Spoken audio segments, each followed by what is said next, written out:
รู้สึกอารมณ์ความรู้สึกก็เหมือนกระแสลมนั่นแหละอารมณ์ความรู้สึกของพ่อแม่ที่มีความอยากต่อกันและกันกิเลสตัณหาเนี่ยก่อนที่มันจะเกิดเป็นตัวตนเราเนี่ยมันเป็นอารมณ์เป็นความรู้สึกก่อนอารมณ์ความรู้สึกก็เหมือนกระแสลมเนี่ยพัดร่างกายของเราเหมือนกระแสความร้อนของฤดูร้อนกระทบร่างกายของเรารู้สึกเหมือนกระแสความเย็นกระทบกายเรานั่นแหละอารมณ์ของพ่ออารมณ์ของแม่ก่อตัวกันเห็นไหมแล้วก็รู้อารมณ์สองอารมณ์ก็รวมกันกลายเป็นน้ำก็กลายเป็นตัวตนของเราทุกวันนี่เห็นไหมเราก็เกิดจากสิ่งเหล่านี้เกิดจากอารมณ์ความรู้สึกจึงให้เกิดคนให้คนทำให้เกิดคนทำให้เกิดสัตว์ทุกชนิดคนทุกคนก็เกิดจากอารมณ์ความรู้สึกมันแปลสภาพหรือพัฒนามาเป็นคนนี่พวกเราก็ต้องเข้าใจแล้วว่ามนุษย์ก็เกิดจากอารมณ์ความรู้สึกสัตว์ก็เกิดจากอารมณ์ความรู้สึกมันมีเวลาของมันพวกเราทั้งหลายต้องเห็นความจริงแต่เรากลับปฏิเสธความจริงทำไมศาสนาฮินดูให้เขาถึงเทิดทูนศิวลึงแต่เราคนทั้งโลกกลับไปรังเกียจศิวลึงมาทั้งหลายทั้งหลายอันนี้คือความมันเรียกว่าขาดสติรู้ทั่วไม่ถึงพร้อมศิวลึงก็เป็นต้นกำเนิดของมนุษย์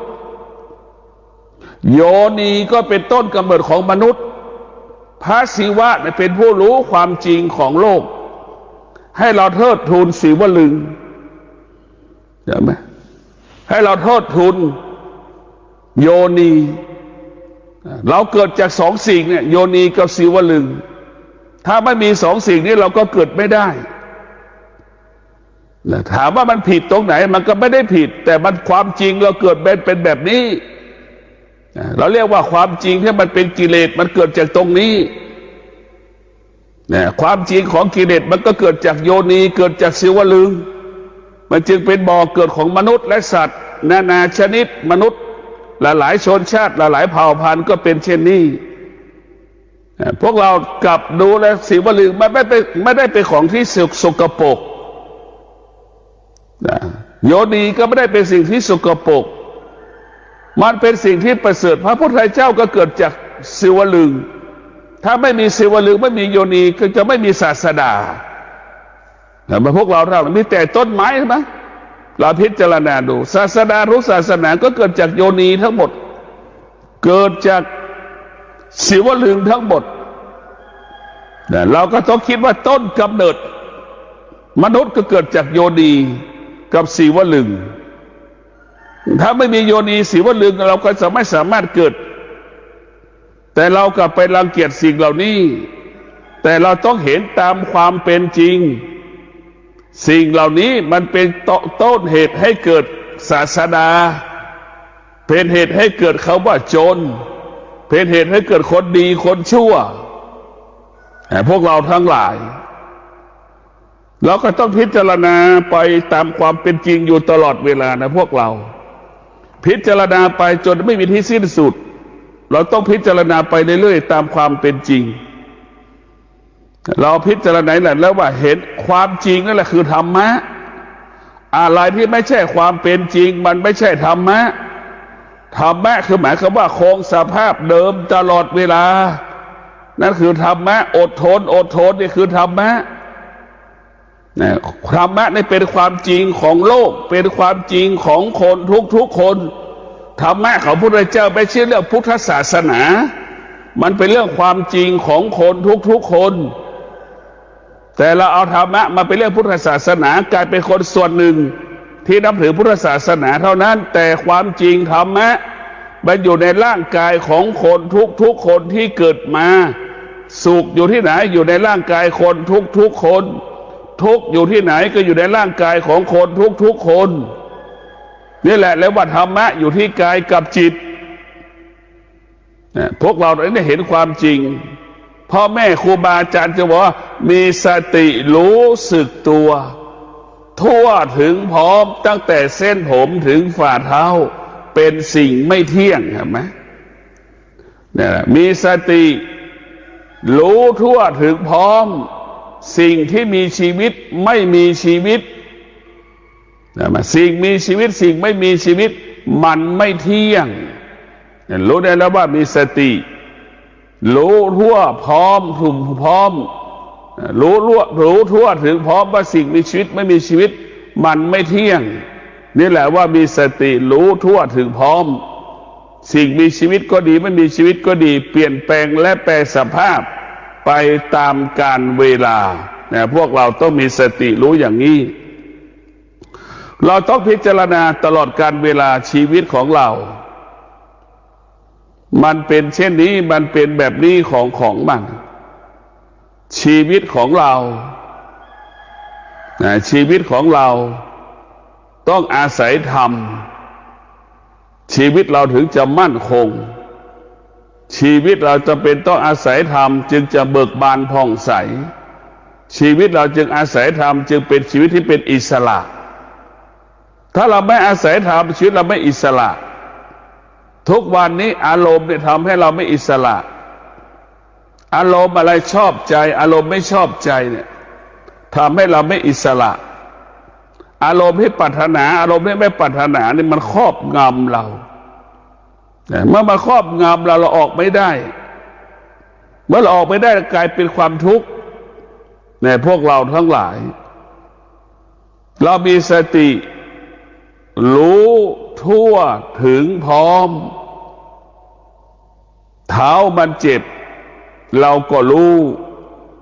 เท้ามันวางยกแล้ววางพื้นเราก็รู้นี่แหละรู้ทั่วถึงพร้อมรู้ในอริยบททั้งสี่รู้กายรู้จิตสิ่งต่างๆที่มันกระทบตาหูจมูกลิ้นกายใจได้คำตอบก็คือมันไม่เที่ยงเนี่ยนะเราจะต้องรู้ว่าทุกสิ่งทุกอย่างที่มันปรากฏมันไม่เที่ยงแค่นี้จบมันก็ไม่มีสุขไม่มีทุกข์ไม่มีอาการไม่มีอารมณ์ไม่มีความรู้สึกใดๆทั้งสิ้นมันจะปราศจากความรู้สึกถ้าเราเข้าใจว่าสิ่งต่างๆทั้งหลายมันไม่เที่ยงมันไม่เที่ยงเนี่ยมันก็ไม่มีอารมณ์มันไม่มีอารมณ์ทักษะทั้งหลายไม่มีสุขไม่มีทุกข์เราก็รู้ว่าสุขมันก็ไม่เที่ยงนี่แหละเรารู้เลยรู้ตามความเป็นจริงธรรมะนี่แหละเป็นสิ่งที่ประเสริฐตนแลเป็นที่พึ่งแห่งตนให้เราเข้าใจเช่นนี้ว่าตนแลเป็นที่พึ่งแห่งตนแต่เราจะต้องมีสติสติกับปัญญาเนี่ยทำให้เรารู้ความจริงเห็นความจริงดังวันที่8 กุมภาพันธ์เนี่ยเราจะไปใช้สิทธิ์เลือกตั้งเนี่ยเราจะต้องเลือกคนที่จะเป็นตัวแทนของเราเนี่ยให้ได้คนดีคนดีคือคนที่มีสติในพวกเราทั้งหลายคนดีคือคนที่มีสติคนที่มีสติก็จะคิดถึงเราคนดีคือคนที่มีสติเราเลือกคนที่มีสติให้มากที่สุดคนไหนมีสติเราจะไม่เลือกวันที่8 กุมภาพันธ์เนี่ยเมื่อเรามีสติเราจะต้องเลือกบุคคลที่เป็นคนที่มีสติให้มากที่สุดเราจะต้องรู้คนที่มีสติก็จะไม่รับเงินมากากบาทเรารู้แล้วว่าคนไหนที่เอาเงินมาให้เราคนนั้นขาดสติคนที่ไหนไม่เอาเงินให้เราคนนั้นมีสติเราจงรับรู้ว่าพวกเราทั้งหลายที่เราว่าซื้อคะแนนนั่นแหละคนไหนเอาเงินมาให้เราคนนั้นขาดสติเมื่อขาดสติมันก็จะติดคุกมีความเสี่ยงที่จะติดคุกมีความเสี่ยงที่จะถูกจับคนที่มีสติไม่มีโอกาสติดคุกไม่มีความเสี่ยงที่จะถูกจับเพราะเขาคือคนดีเพราะฉะนั้นสสที่ดีสสคนนั้นต้องมีสติสสที่มีสติสสพวกนั้นจะรักษาศีลทั้ง5 ข้อศีลทั้ง5 ข้อจึงเป็นคุณสมบัติของสสที่ดี เนี่ยพวกเราทั้งหลายพิจารณาดูสสที่ดีต้องประกอบด้วยศีลทั้ง5 ข้อศีลทั้ง5 ข้อนั่นแหละคือคุณสมบัติของสสที่ดีแต่เราจะต้องดูนายกที่ดีก็ต้องประกอบไปด้วยศีลทั้ง5 ข้อนี่เราต้องพิจารณาว่าคนที่มีสตินี่แหละ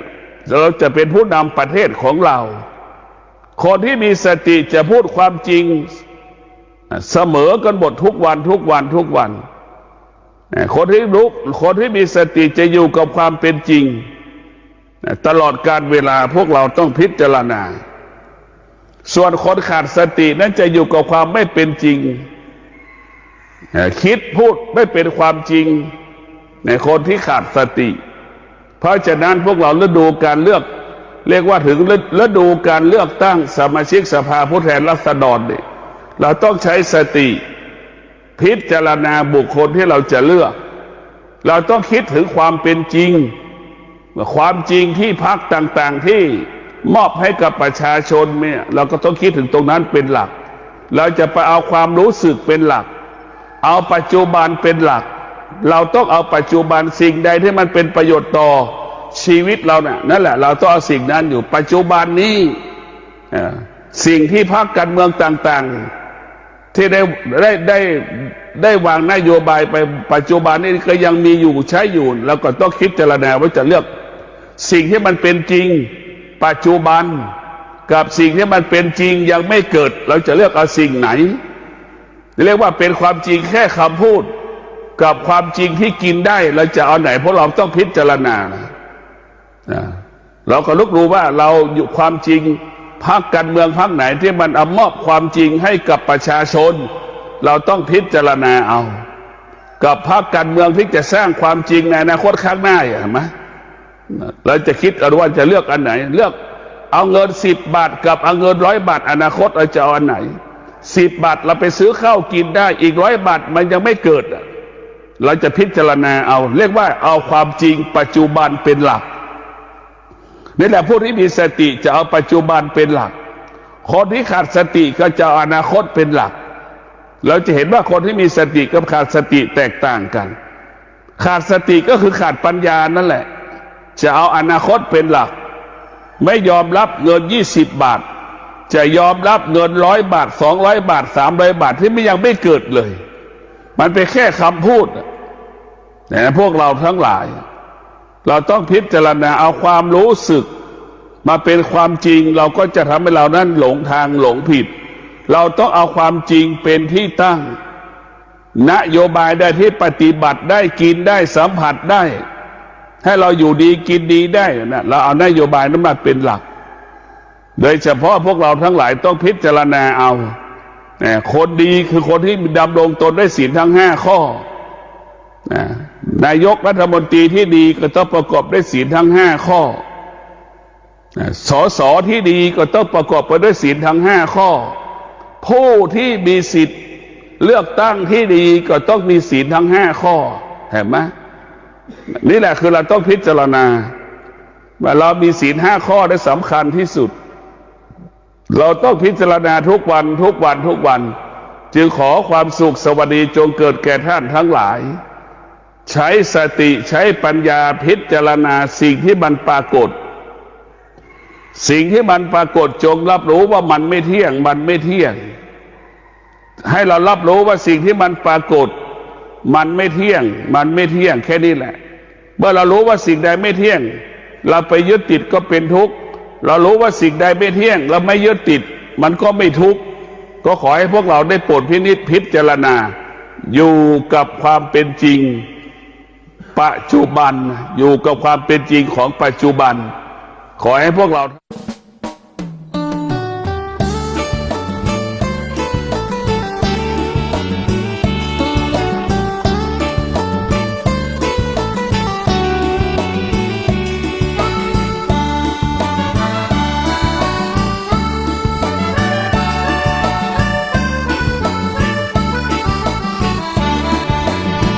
พุทธมามกะมีพระไว้ในดวงใจไม่มัวหลงไหลสิ่งใดแม้มาล่อลวงไม่ ไม่ไปพันผูกระบายยมุกทั้งปวงก้าวได้ลุล่วงผ่านพ้นจากคนตั้งใจถือครอบครัวเป็นหลักครองรักคู่ครองคนเดียวมั่นคงแน่นเหนียวรักเดียวเพียงพออุ่นไอศีลห้ายึดมั่นปัญหาเป็นอันหมดไปผุดผ่องสดใสไม่ไปเบียดเบียนผู้คนทำมาหากินทรัพย์สินประหยัดอดออมหวังวันที่พร้อมสร้างวันที่ไม่ขัดสนไม่หวังโชคช่วยเรื่องหวยจะรวยหรือจนสู้และอดทนแบบประชาชนคนดีพุทธมามกะมีพระชี้นำทางเดินอุปสรรคเผชิญสมาธิใจเกิด